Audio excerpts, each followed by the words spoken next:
The 20th century will always be remembered for its violence. Cheerful to the delegates of 1930. In just 30 years, 2 catastrophic world wars had ravaged civilization.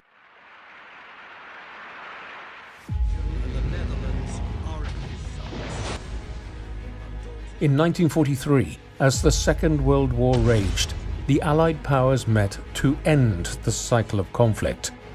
It would have to be an agreement that represents more than a few powerful nations, a true World League for Peace. We need to create a world that is equitable, that is stable. Our world at this time is still suffering from wars, abject poverties. 80 years on, we confront again the question our founders faced, only more urgent, more intertwined, more unforgiving. What kind of world do we choose to build together?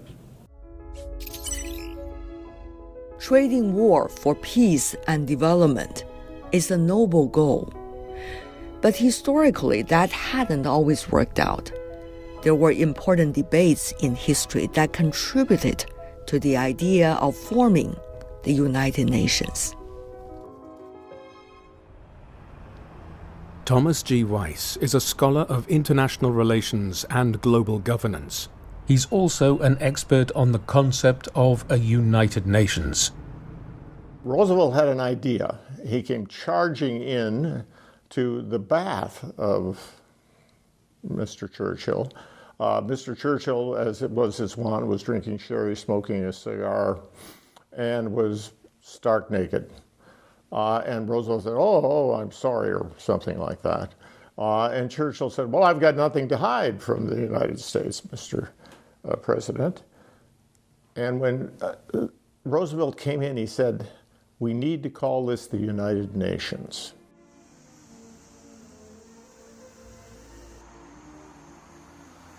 It is here, in this tranquil, green and oak-lined estate, the leaders of the time came up with the blueprint that has shaped the world today, the United Nations. After weeks of debate, they agreed on proposals for an international organization to maintain peace after the war. And it is now my duty, my honor and my privilege in the chair.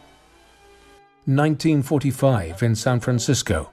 A gathering of 850 delegates representing 51 countries, some only recently liberated, signed a charter that would bring the new organization to life.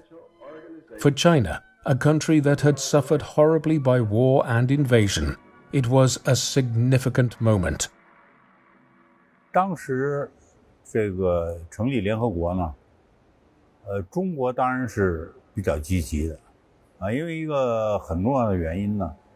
是第二次世界大战期间，那么中国已经成为4大国之一，而且在第二次世界大战期间，中国抗日战争是一个东方的主战场中国这个做出的贡献也非常大所以这对中国来说呢，也应该以这个更加积极的姿态投入这个战后世界的建设。The United Nations General Assembly practices multilateralism by serving as a central stage for all its 193 member states to discuss global issues, negotiate international agreements, and make decisions based on equal votes. And this is where it all takes place. The United Nations was conceived as a way to end wars. In 80 years, from the original 51, it has grown to include 193 countries, all of which are still represented by the original charter to save succeeding generations from the scourge of war. The new United Nations would have 6 principal organizations.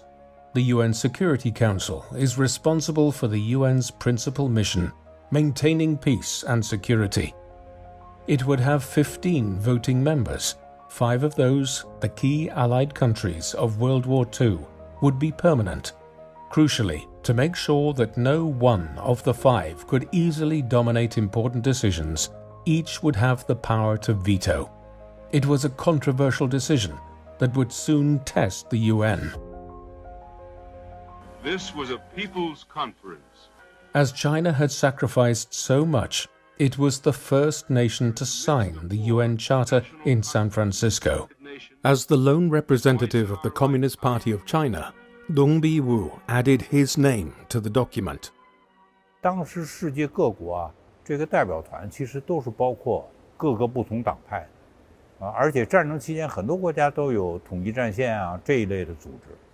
中国共产党呢，当时正在争取成立这个联合政府所以中国共产党希望参加制宪会议的这个中国代表团，那应该包括中国各主要的党派。The People's Republic of China was born to great fanfare. The new government in China had the overwhelming support of its people. It naturally expected to take over at the UN. Guinea? Yes. Yes. Tanzania? Yes. United States? No. But the United States, a long-time sponsor of the defeated nationalists in the Civil War, refused to allow China's new communist government to inherit the seat at the UN.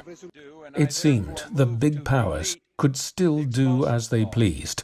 Will have the effect of welcoming the People's Republic of China to this assembly and the Security Council, while at the same time not affecting the representation of the Republic of China in this hall. Communist China's Zhou Enlai proposes. But this was a different world. By the 1950s and 1960s, many newly independent countries and others concerned by the power of big nations at the UN had formed a movement that chose not to take sides in the Cold War. This non-aligned movement saw in the People's Republic of China a country that had fairly won its independence. It deserved to be recognized as China's legitimate holder of its seat at the UN.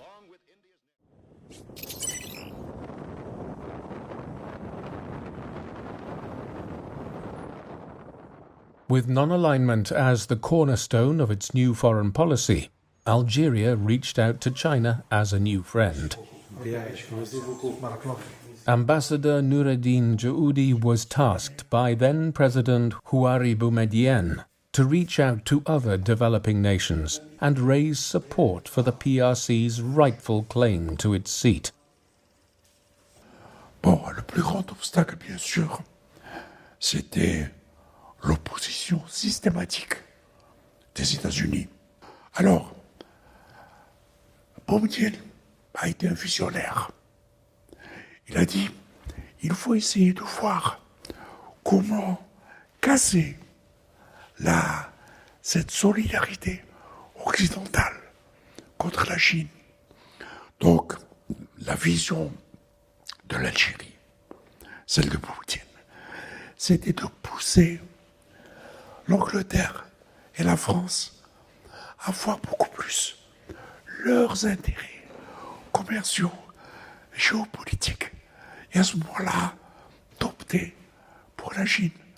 Et en même temps, nous avons convaincu nos amis. Et c'est comme ça que finalement, et l'Union soviétique, et l'Algérie, et l'Albanie, et tout le monde a soutenu le principe du rétablissement de la Chine, et l'Amérique s'est retrouvée isolée.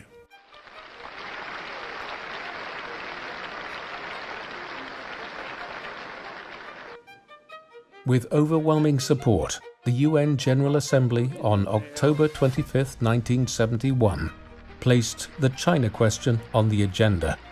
Since its founding in 1949, the People's Republic of China had not been allowed to take its seat at the UN. By the end of voting that day, China's seat was finally restored. By Resolution 2758, the People's Republic of China is the only legitimate representative of China at the United Nations. It was a moment of joy for the Chinese delegation and vindication for all that believed in a United Nations for all.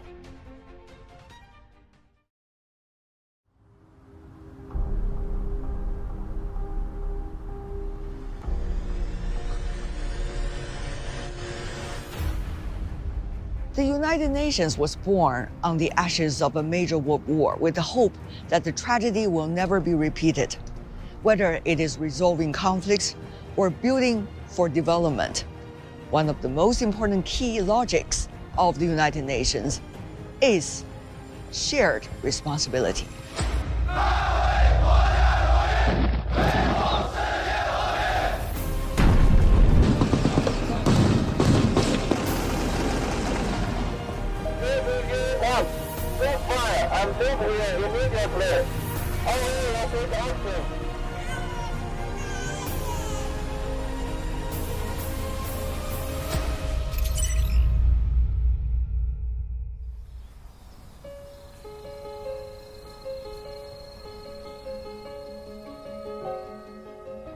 Senior Colonel Shi Jungyong is a peacekeeping instructor with rich experience.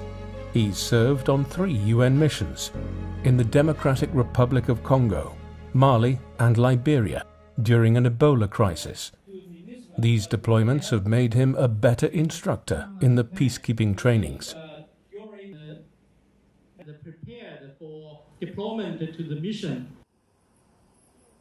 For me, after serving in the UN peacekeeping mission 3 times, I know the peacekeeping operation is a glorious cause, but peacekeepers may face a lot of challenge. To some, educating a warrior class in the tactics of peace is a paradox of sorts. But at the International Studies College of the National University of Defense and Technology in Jiangsu Province, the lessons are just as much about life and death. These officers hail from many countries. One day, each will be deployed to a crisis zone where they'll face the ultimate contradiction: to serve as a soldier for peace, not war. A UN blue helmet. In testimony number 6, I think... Peacekeepers all over the world gathered here for this training course. Today's topic, human rights. I hope to join them later in the discussion. It should be the right to life and safety, first of all.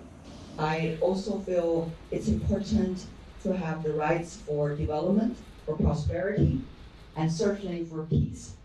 Like all military academies, the instructors here are veterans. Shi Jungyong himself has faced danger.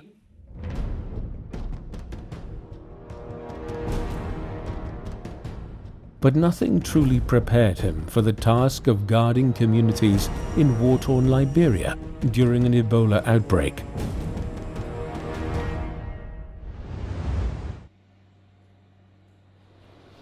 Shi's war diary speaks of raw courage, but also of compassion. Our government didn't decide to withdraw.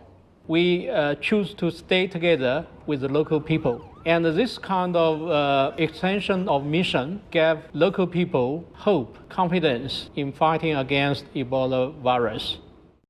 There were 2 axes. One has gone to that side, we know. In his 35 years serving with the Bangladesh Armed Forces, Colonel Mustafizur Rahman has commanded mechanized infantry in operations from Bosnia to Congo. Now he ensures that peacekeepers understand the risks they take are very real.